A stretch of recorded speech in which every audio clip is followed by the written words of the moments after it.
Hemm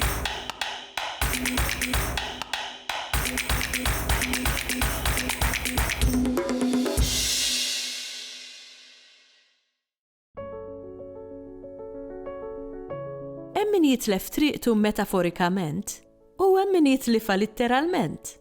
U fil-każ tat-tieni, imnalla jkunu l-mapep.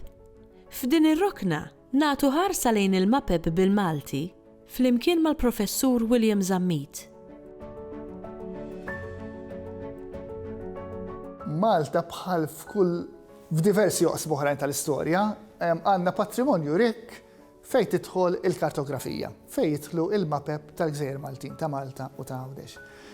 Għandna mapep ta' qabel l-1565 ta' qabel l-assedju, għandek kwantità kbira ta' mapep tal-assedju li qed juru l-assedju l-kbir, u wara l-assedju naturalment għandek baħar ta' materjal il-bini tal-belt, mapep ta' Malta, eccetera.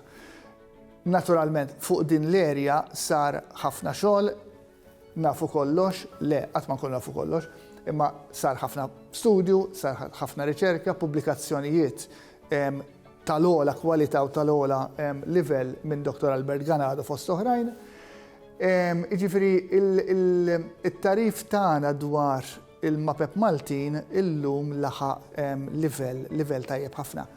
Again, xorta għadna nitalmu, xorta għadna niskopru mapep ġodda, mapep ħafna drabi manuskritti, mapep li ssibhom f'arkivi barra minn Malta. U dawn naturalment il-mappa hija dokument importanti. Il-mappa turik il-lokalitajiet urbani, il-lokalitajiet rurali, kif żviluppaw, kif inbidlu l-irħula, irħula li m'għadhomx jeżistu, irħula li inaqdu ma' irħula żjed kbar. Il-netwerk tat-toroq, pereżempju, kif evolva. Jiġifieri il-mappa hija dokument viżiv tal-ikbar importanza. Mhux biss mill-lat strettament ġeografiku, naturalment, meta nitkellmu fuq mapep storiċi, mapep antiki, il-valur tagħhom mhuwiex ġeografiku fis-sens modern tal-kelma, imma huwa storiku. Id-demografija, fejn kellek l-irħula kif qed ngħidu, l-iżvilupp demografiku, eċċetera. Fejn jidħlu mapep Maltin, fis-sens mapep bil-Malti, il-mapep Maltin ma tantx damu, ħanajdu hekk, bħal kull ħaġa oħra bil-Malti. Il-letteratura bil-Malti, il-kidba bil-Malti, il-kartografija bil-Malti damet. Illa li aħna Malta kellek Italjan. Italjan kien il-lingwa tal-kidba, il-lingwa tal-istampar, u allura fil-maġġoranza l-kbira tal-kartografija storika inti sessib il-mapep bit-Taljan bil-Franċiż. Hemmhekk qegħdin.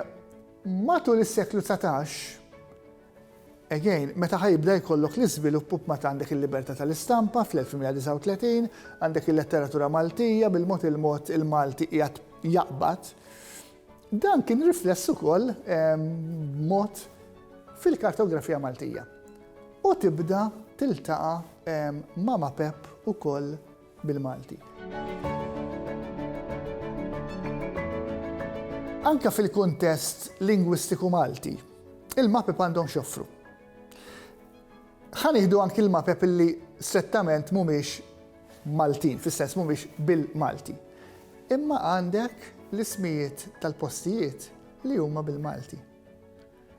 Kif kienu miktuba l-ismijiet.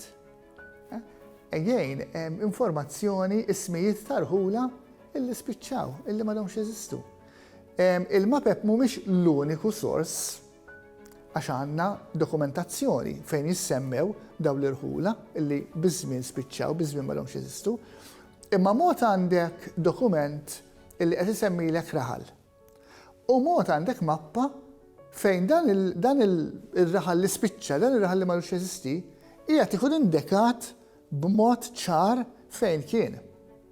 Jiġifieri, allura hemmhekk għandek din rabta tal-użu tal-Malti, l-ismijiet tal-postijiet, l-ismijiet tal-lokalitajiet, kultant anki laqmijiet ta' areas, jiġifieri f'dal kontest. Apparti mill-li iżjed tard imbagħad fis-seklu 19 se jkollok il-mapep bit-titlu bil-Malti, ħafna drabi bil-deskrizzjoni dettaljata tkun bil-Malti wkoll. Dak żvilupp li ġie mbagħad matul is-seklu 17.